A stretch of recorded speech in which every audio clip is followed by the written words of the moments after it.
Call meeting to order. Douglas County Commission, Tuesday, October 21st, 6:07 p.m. We'll have a moment of silence, and after that, Commissioner Williams will lead us in the pledge to the flag.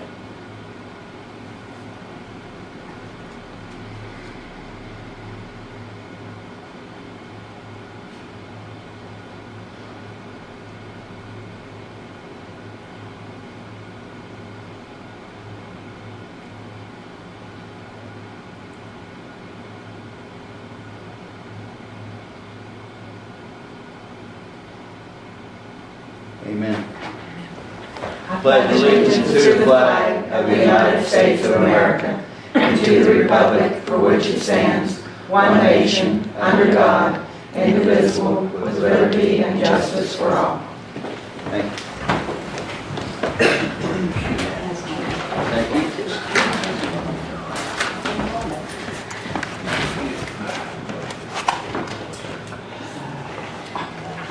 Do you have any minutes? Okay. That's okay. Okay, we'll go to correspondence. I have a letter from Pat Daniels addressed to Douglas County Commission. Dear Commissioners, I'm writing to you to resign from my position as a representative for Douglas County on the Region 6 Planning and Development Council. Since 2008, I have attended all of the meetings of the council. I've worked on several projects, including water and sewer lines for the Park and Snowberry Road residents, Wabash Sewer Project surveys for expanded broadband service in the county, and most recently, the effort to connect the North Bend Trail with Long River Rail Trail. Despite my best efforts, I have actually accomplished little. This may be more of a sign of our times than the quality of the efforts. Funds have dwindled for infrastructure. Last year, $9 million were awarded for sewer and water projects in our state out of a request for $150 million in necessary work. I wish my replacement on the council more success than I've had. Sincerely, Pat Daniels.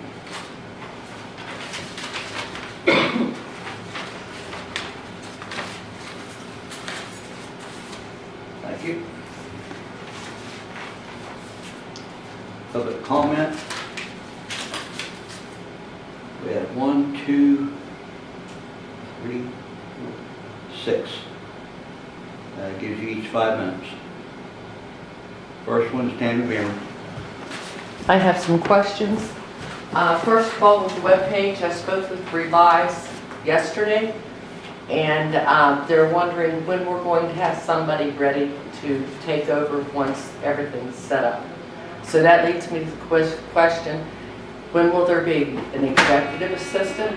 Or if you're going to hire somebody different than the executive assistant, could you consider hiring Darren McCullough from the school system who runs the school's computers? Who? Darren McCullough. Okay. My second question, you all signed a division order last meeting concerning the royalties from the Poor Farm.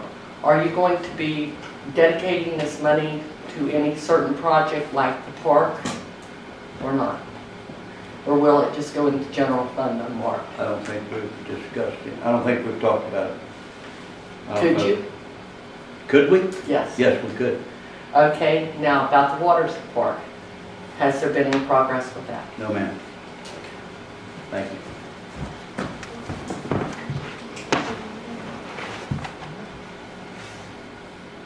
Steve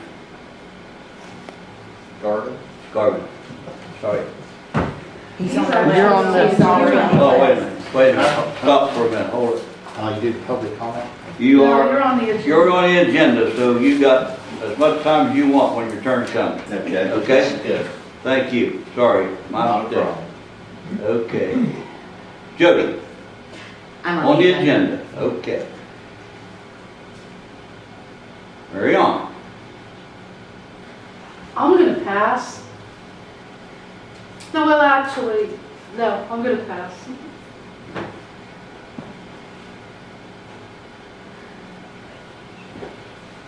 Hold on a minute. Kendra? This. I'm looking to see if she's on here. I'm looking to see if she's on the agenda. She's not on the agenda. She's not? No, but you Okay. said you'd make time for She her. can speak if she wishes. Yeah, I'll speak for a few minutes. Come on. Please come up to the microphone so we can record everything. Thank you. I'm mainly just coming to introduce myself since you guys are paying me. My name is Kendra Hatcher. I work for a company called Downstream Strategies, and we are collecting water samples from Middle Island Creek. I actually was out with Mariana just a little bit today, and we collected the second round of sampling. The first samples we collected back in July. And just to tell you a little bit about Downstream Strategies, we're a small company. There's only 12 of us. We're Morgantown based, but we also have an office in Alderson, West Virginia. We do a variety of different things, but related to water, we do a lot of water sampling all over the state, and also we've done sampling in Pennsylvania, Ohio, and Virginia as well. Oftentimes working for individual clients, landowners who have questions or concerns about their water. We've worked for, right now we're doing some work for Morgantown, and we've also worked in legal cases as well. So I think last time, at your last meeting, you guys handed out the results of our first round of water samples. And I guess the short answer is overall the water quality seems to be good in Middle Island Creek, which is good. It's good for everyone that's using that water. It's good for the water treatment because that means there's less treatment that has to go on, or not as much chemicals have to be used when you have a good water source of water. But I think it's really important, and I think it's good that the county commission is open to the idea of water sampling, because I think it's good to keep to have a good idea of what's going on in the watershed and what your water quality looks like. So I know I only had a few minutes, but I kind of just wanted to be open if anybody had any particular questions about the sampling or anything else that we did. So. Well, I only have one question. Okay. How long does it take you to do this sample testing? Not that I'm concerned about the money or anything. I'm just I want to learn a little bit about it. To collect the samples, let's see, we met today. It takes about 35 to 45 minutes. We're sampling for a lot of different parameters for this testing, and so I think that I have 26 bottles to fill. The labs just require a large quantity of water, so simply because of that, it takes a little bit of time, but it's not, it's pretty straightforward sampling. So. Okay, do you go to one location only? Right, so right now we're only collecting samples at one location. So we were upstream of the drinking water source, and the property belonged to William Whitehill. So we were, so we sampled there. And I think that's about, when I looked on a map, I think it's about 3,000 feet upstream of the water treatment. Mm-hmm. Okay, thank you. I have a question. Yes. We had discussed the possibility of boron being added to the test. And I think Mrs. Kirkwood had requested and asked, boron is being used as an indicator for shale drilling. And I don't know how much the test costs, but I think it would be really advantageous to have that added to the profile. It wasn't done on the last testing, and I was just wondering if it's possible to have that added. Right. So we will test for it this time, and honestly, as we, related to cost, this time will actually probably be slightly less expensive, because the first time there's some project management and setup costs. So this time, I think we were probably even a little bit more efficient sampling this time. So I think overall, the cost is going to go down a little bit anyway, but we will add the addition, we will add test for boron this time and the subsequent times as well. Okay, So. thank you very much. The other thing we noticed, the last time we tested in July, I mean, it was pretty obvious. The creek really looks a lot better than it's looked in a long time. It's not that chocolate, mucky looking color. I mean, I think the rain we've been having, there doesn't appear to be as much sedimentation in it. And you could actually, from this place where we sampled, the last time it was done, you could not see the bottom of the creek, and you could this time. And I don't know if that has anything to do in conjunction because they haven't been able to withdraw from that site for a while because the water's been so low, and I don't know if that has any correlation or if some of the pipeline jobs that are upstream or they're using better erosion control stuff, but it was kind of nice to see it clearing up.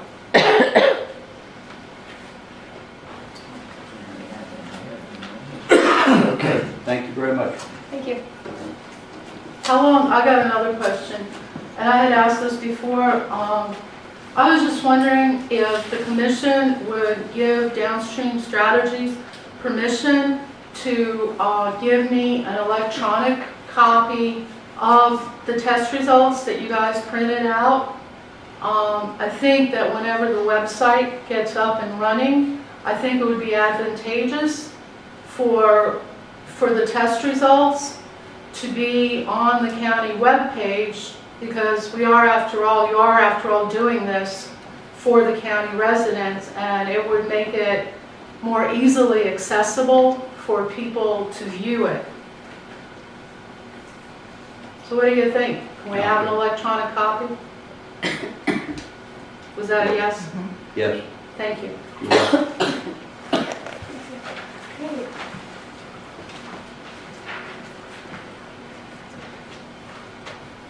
Tina?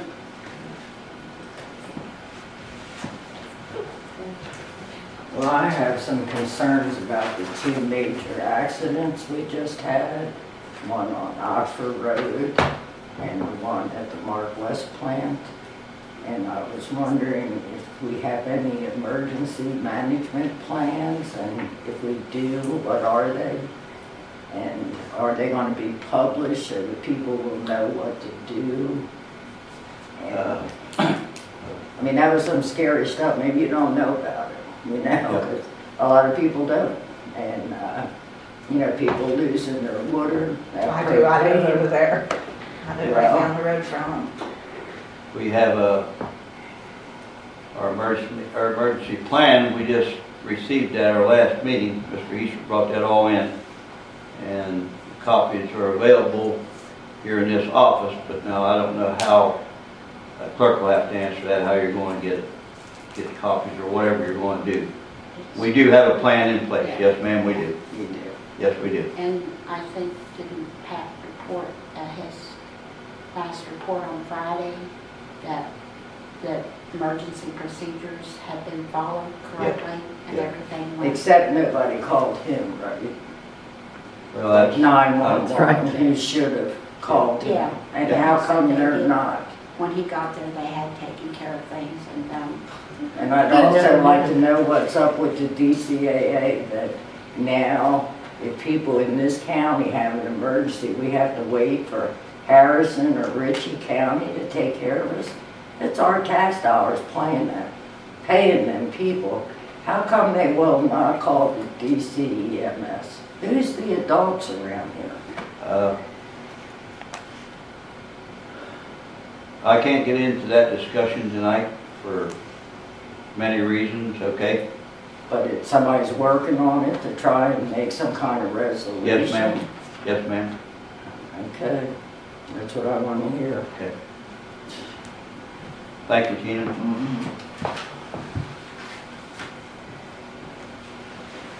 That ends public comment. Hope I didn't miss anybody. Did I miss anybody? Suze Cleaver? Just a question about putting the emergency plan on the website. Yes, Would that go on the website? I'm sure. Plan. Okay, thank you. But we can request a copy of the emergency plan? Can I say something? You all haven't approved it yet. Huh?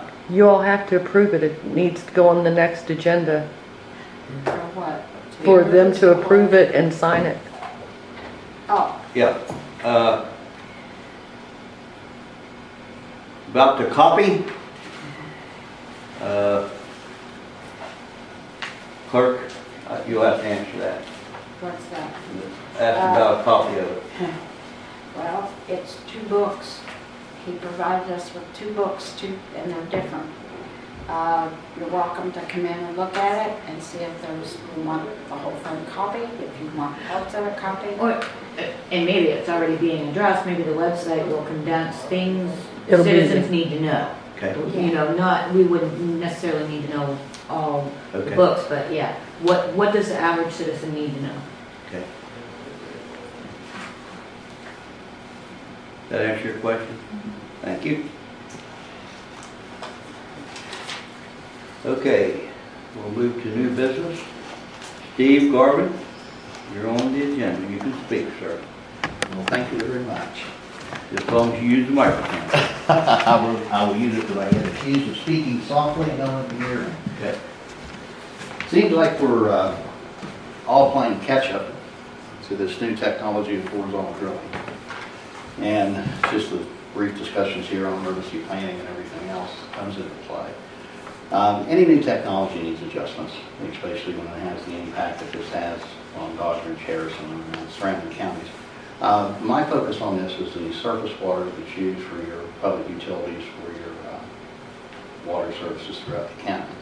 I wanted to start this conversation by giving you a copy of the DEP letter and call your attention to the first sentence, the last sentence on the first page. It's where the DEP has made some pretty determined findings as far as pollutants are concerned. And then after you read that, you can go to the first paragraph on the second page. When I first obtained a copy of this, I was a little shocked at some of the ingredients in this toxic mix that they declared to be pollutants of concern in the wastewaters from oil and gas drilling operations. When I started seeing things like hexavalent chromium, and I started seeing the nitrogens and the nitrates, the mercury and the cyanides, it was a little bit different than what we're used to on conventional wells. Normally those wells are of such a short bore length that you don't have this type of concentration of materials. And so I wanted to show that to you to let everybody know just what we're talking about in this wastewater that you're seeing being hauled up and down the roads in what they call water bottles or medical tanks. And the danger in the event of a wreck, illegal dumping, or an accidental spill, and it gets into your waterways. On the next page, technologically enhanced naturally occurring radioactive materials, T-norm for short. Once again, on the conventional drilling, the bore lengths were so small, and they were in an upper grade shale, that these T-norms really wasn't a problem in the production of the wells. But with the new technology of horizontal drilling, you have a longer bore length, you have more concentration of material, and you have more of a brine concentration. And as these wells grow older, they produce more brine, which accumulates more of the T-norms. So you run into a situation to where you're starting to deal with radioactive material in the wastewater that's being hauled from the roads. So to just give you a foundation of the conversation, I thought that might help you understand what you're dealing with. The next document is basically an overview of the treating tank spill that occurred down in Charleston. This was a situation to where they were unaware of the chemical being in the water. It basically was taken up in the intake, distributed through their system, and as we all know, there's over 300,000 people affected in the 9-county area. That's kind of the risk that every water utility is running right now with the wastewaters, because without a visual marker in the wastewaters itself, there's not even really a way to tell when it gets into your streams. I mean, you can have monitors, you know, and you can do, most of the water utilities do testing. Most of those testings are done on a 90-day basis. Now, the Clarksburg Water Board was really concerned, so they stepped up their testing to every 30 days. But they're only testing for the bromides and the chlorides, and that leaves a lot of those pollutants of concern out of the test phase. You know, if something happens in the middle, of that 30-day testing or 90-day testing, then it's in your water intakes, it's in your system before you know it, because there's not even a visual way to see it. The next documents that I brought to you is basically what I'm doing, and that is traveling to the water utilities and also the commissions, because the solution to this is very easy. We need a visual marker on this wastewater that's traveling our roads. And the easiest place to do that is it's a stationary tank on the well location. And it's a very simple matter of just adding a dye to that tank. So when it's loaded into mobile tanks and it's going down the road, we'll know what we're dealing with, and it's basically wastewater from the horizontal well site. Now, another step to this is when you get into your emergency planning, is if there's an accident on the road with one of these mobile tanks, and it's a vehicle accident, and there's people involved with it, you have multiple people that are coming in contact with these pollutants of concern, and some of them are kind of scary. But the thing is if you have the red dye in that mobile tank, your good Samaritans, first of all, are going to know they're dealing with something toxic, your law enforcement, your first responders, and then if the victims have to be transported to the hospital, then you have your ambulance personnel is coming in contact with the fluid and also breathing it. And then you also have the medical staff at the emergency room. So what I'm asking you today is basically review those two letters from the Clarksburg Water Board and the Harrison County Commission, and ask that you would draft a letter in your own language that would support my efforts to go down to Charleston and have an amendment added to the tank bill to where these mobile tanks would be required to not be allowed to take the fluid off the site unless it's stayed for a visual marker. Yes, we could do that. Okay. That's a very good idea you have. All right, thank you. Very good. Can I make a comment? Yes, you can. What Tina was talking about, the assorted major events we had, well, there was another one on Sunday right by the Mark West plant on the eastbound lane of Route 50 that occurred sometime early in the morning, that a large part of that guardrail was wiped out and damaged. And nobody seems to know anything about it. People that were sitting in traffic, etc., stated it was a water truck. But you see a water truck, you don't know if it's water or if it's, quote, residual waste or brine. Someone did take pictures on Sunday, and what was occurring at that point in time, the water truck or the brine truck was gone. But there were people on site that the hill that goes down to the rails to trails, they were scraping the soil off and putting it onto a dump truck. So whether or not it was a fuel spill or if it was something else, but something definitely happened there. No state roads personnel were on site. The vehicles that were there were white trucks with, most of them appear to have out-of-state licenses, like Pennsylvania licenses, and there didn't seem to be any county presence there at all. The other thing that was rather odd about this, down at the bottom of the hill along the rails to trails, along the Mark West Road, there were probably 5 full-size school buses parked along that. Okay? Now, sometimes they use school buses to transport workers, like with them removing that mound, etc. But it just seemed really weird with this whole thing. Now, I don't know if the sheriff's department was out there, if there's an accident report or the details.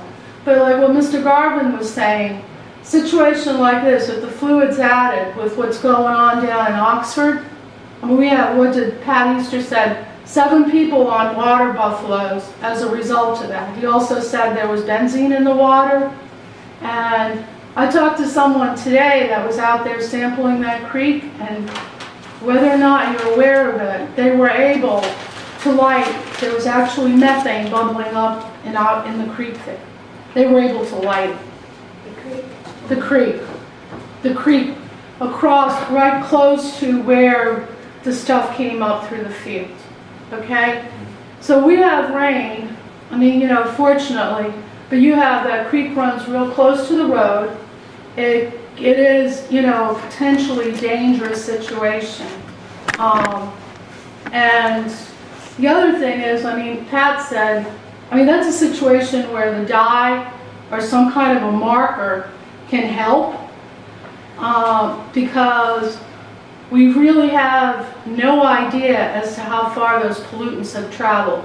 And if there's benzene in it, the odds are 10 to 1 there are other nasty things in it that people whose wells have not necessarily been tested yet might be getting affected. And if Antero is offering to hook into the public water system, you gotta know that there's gotta be something more going on.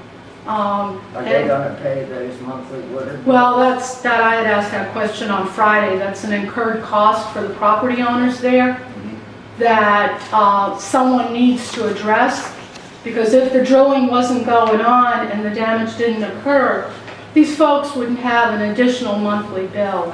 But I think Mr. Garvin's idea of adding the dye, because at least in that situation, at least you have a visible marker that will protect the emergency responders and residents. You see this stuff floating down the creek, I mean, you know there's something going on.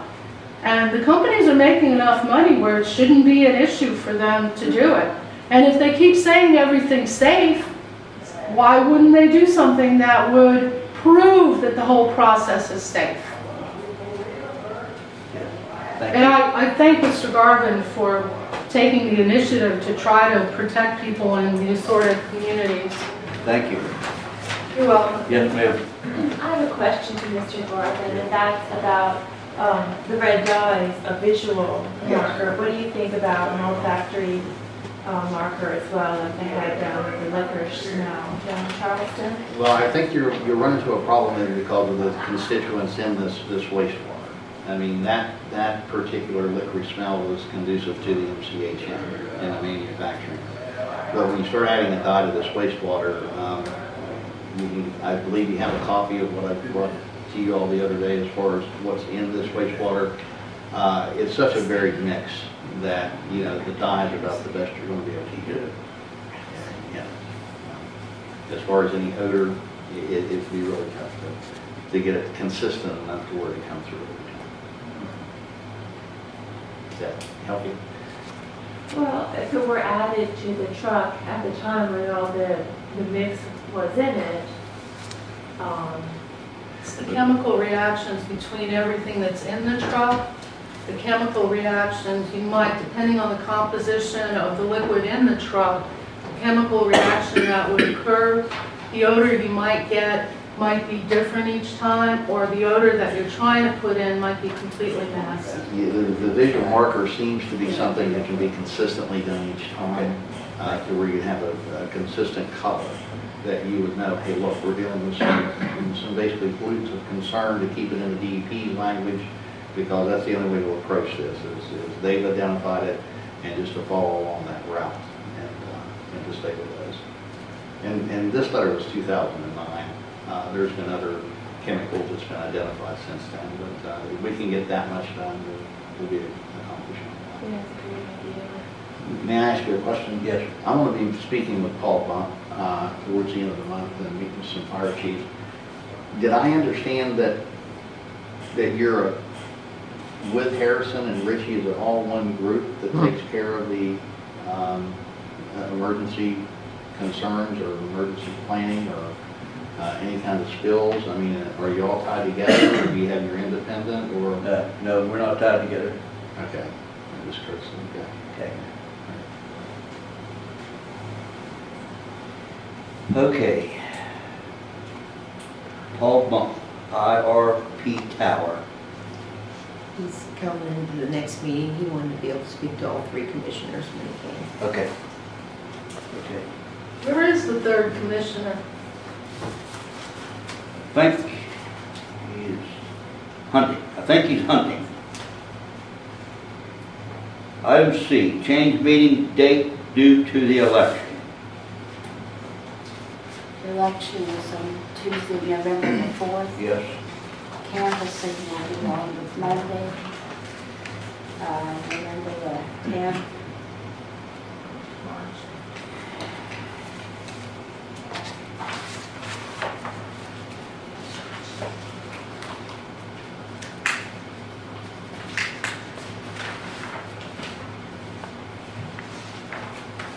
Okay. So when do you want to have your meeting?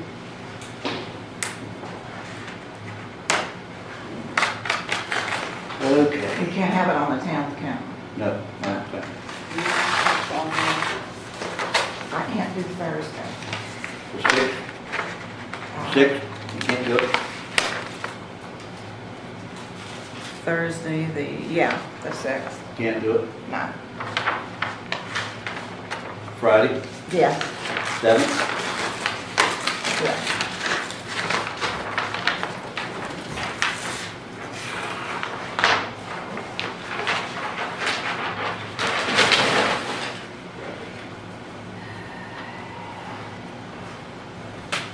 AM, Friday, November the 7th. Meeting date.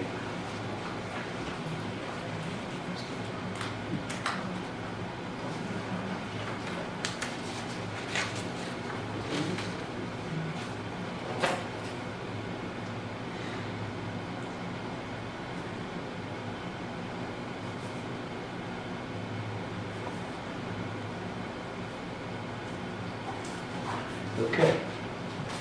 Item D, safety issues in the county. Jody? I need copies, but Mr. Robinson isn't here, so maybe Ralph can share that with him, and this probably isn't anything that you are not familiar with.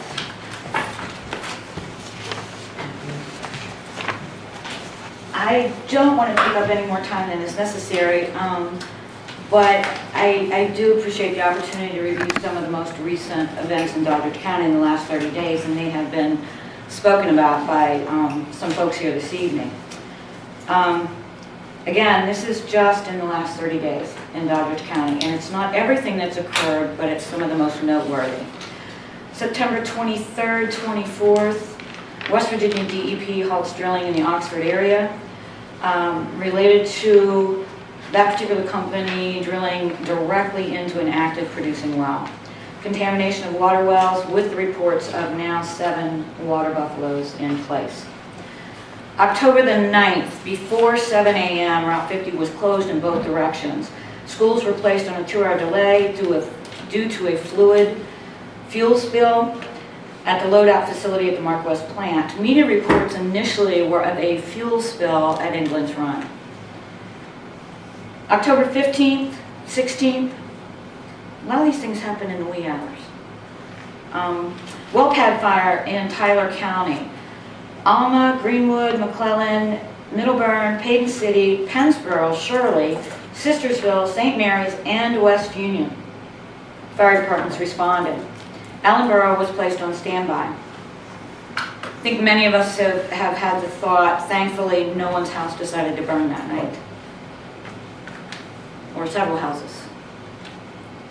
October the 19th, just this past Sunday, a water truck went through the guardrail eastbound on Route 50 in front of the Mark West plant. No reports of what it was carrying, although typically cleanup crews do not scrape away the soil when water spilled.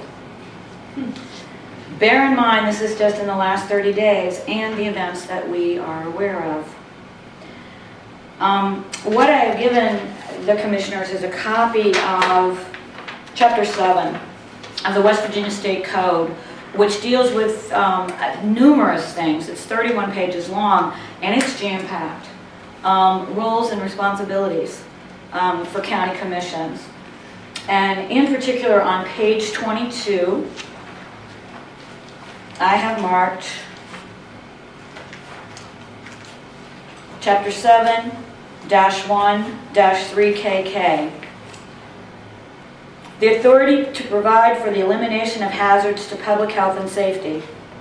In addition to all other powers and duties now conferred by law upon county commissions, commissions are hereby authorized to enact ordinances, issue orders, and take other appropriate and necessary actions for the elimination of hazards to public health and safety, and to abate or cause to be abated anything which the Commission determines to be a public nuisance. The ordinances may further be applicable to the county in its entirety or to any portion of the county as considered appropriate by the County Commission. I know mineral owners, I know non-mineral owners, and I know both are beginning to feel the nuisance. Both have expressed concerns about public safety and hazards that we seem to be seeing increasingly. Some ideas, I don't have a specific ask this evening, and I know you guys get this, I know that you get this, so please take this in the spirit that it is intended.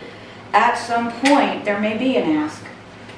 Perhaps the ask will come from Central Station, where the noise is incredible. Don't know how those people can live with the noise. The specific ask may come from an area with light pollution, where they can't sleep anymore because of the lights shining in their windows. I don't know what the ask may look like, but I ask that our commission remembers the roles and responsibilities, and that it is okay to enact ordinances. Maybe there needs to be consideration for an ordinance that industry, any industry, be it trucking, drilling, must call the OES director when there is something hazardous that has occurred. That's an ordinance that could be adopted by the county commission. There are any number of ordinances, again, either for a particular area or for countywide. So I think I've been to some meetings, and I think many of us have been to meetings where we've heard, well, we can't do anything about it. In fact, we can. We can. So I appreciate your time, and I truly appreciate everything that you do, but I think more so than for you, maybe for the residents of Doddridge County, an informed electorate is a safer electorate. Thank you. Thank you.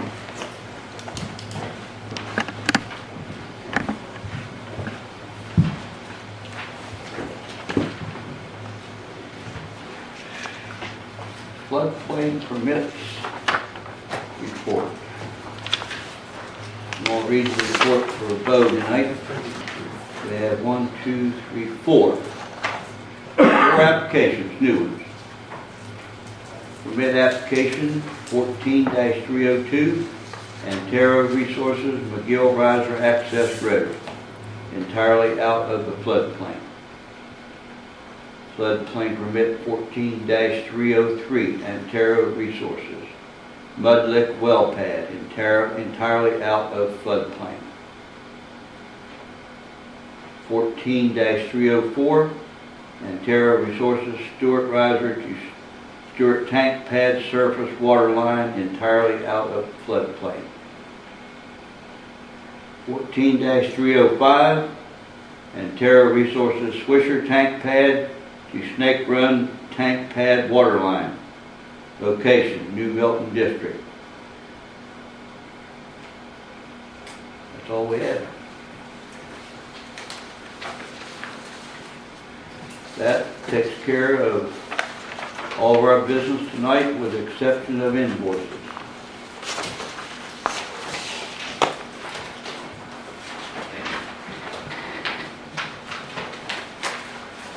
Can I make one additional comment? Yes. And what Jody was saying, one thing that it might be possible for you guys to do is potentially ask to have the truck speed limit lowered on Route 50, Smithton Road. When I was standing there when Kendra was taking the samples, the trucks zipping along there, I mean, humongous trucks. The speed limit, I mean, I keep thinking about the people that live on, you know, the southbound lane, those houses there. I mean, you're talking about these humongous tractor trailers hauling heavy equipment, sand trucks, brine trucks. And the speed limit is like way too fast for that. On what road? Old Route 50, Okay. like, I mean, it's ridiculous. And then these trucks are coming in through the town of West Union and going around that curve to go up 18 North.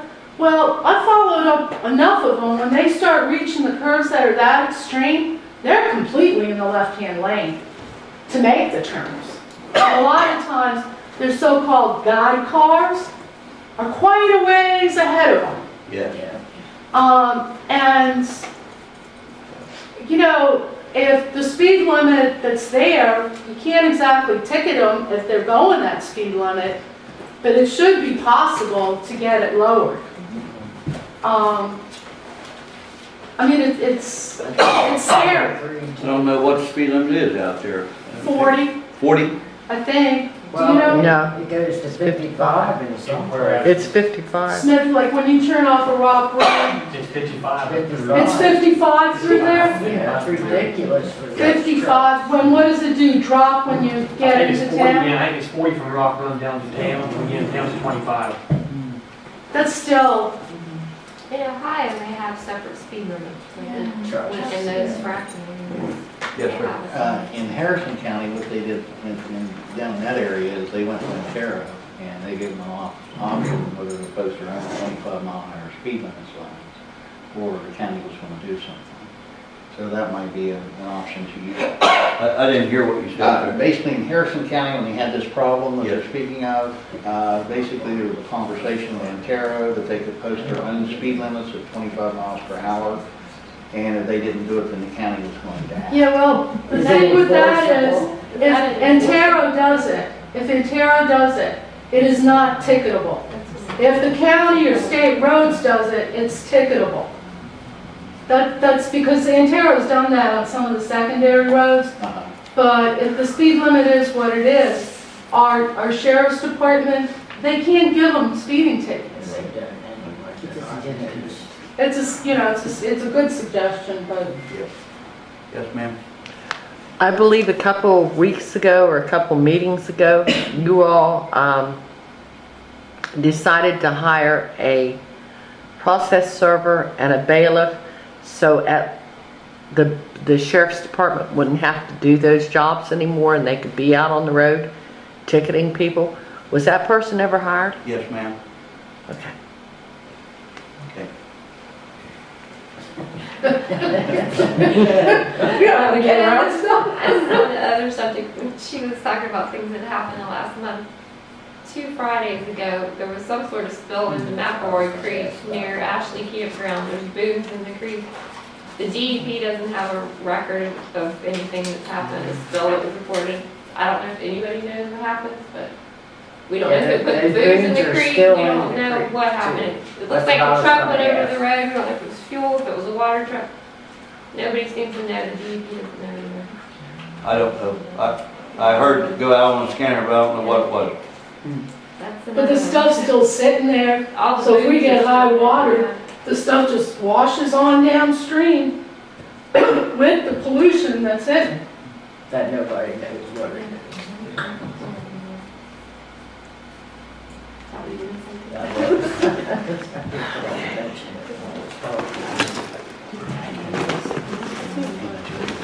See you, Amy. Take care.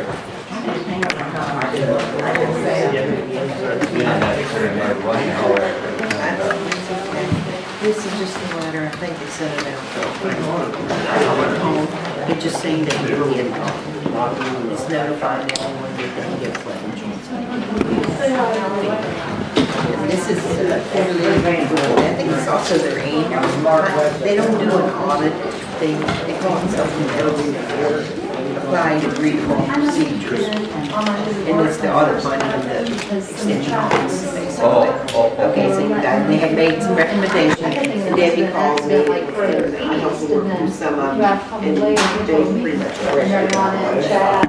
I think they make it so required. No, I didn't, What I they did heard is, something weird. there was nothing major, it was minor things they needed to fix.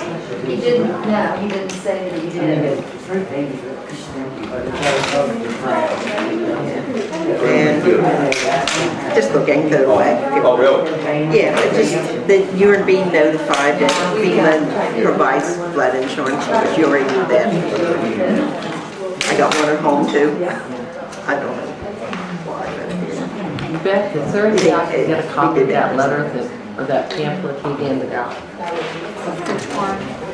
Okay, this is a budget revision that the sheriff's requesting. You guys need to figure out that's what you want to do. He's asking for 5,000 more in supplies for the K-9 unit. They're out of money already with the supplies. They had 1,200 in there. That wasn't near enough. Oh, And especially when they're setting up and getting everything started. So they want that much. They hope that's probably more than enough they need till the end of the year. So they didn't want to have to keep coming back budget revision for $5,000. for supplies for the For dogs. supplies for the canine unit. All in favor, aye? Aye. Aye. All opposed, nay. Ayes have it. Budget supplies Budget for revision. canine? It was for supplies for K-9.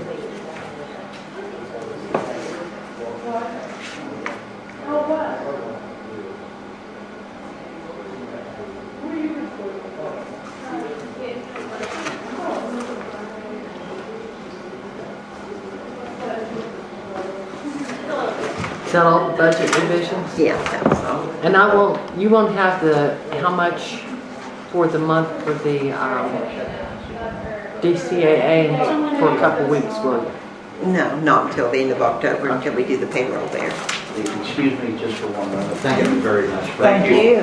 Thank you. We will have a letter drafted for you for, Okay. I'll give you a call in a couple days because I'm going to be down here next week talking to the water utilities originally. yeah. Where did she go? She went to make a copy of his report. Oh, okay. Okay, I'll just give it a buzz or just call it to you. That's great. Okay, thank you very much. Thank you. Thank you. Yeah, you got a lot to do, bud. Oh, yeah. Yeah. Okay, have a good evening. You too.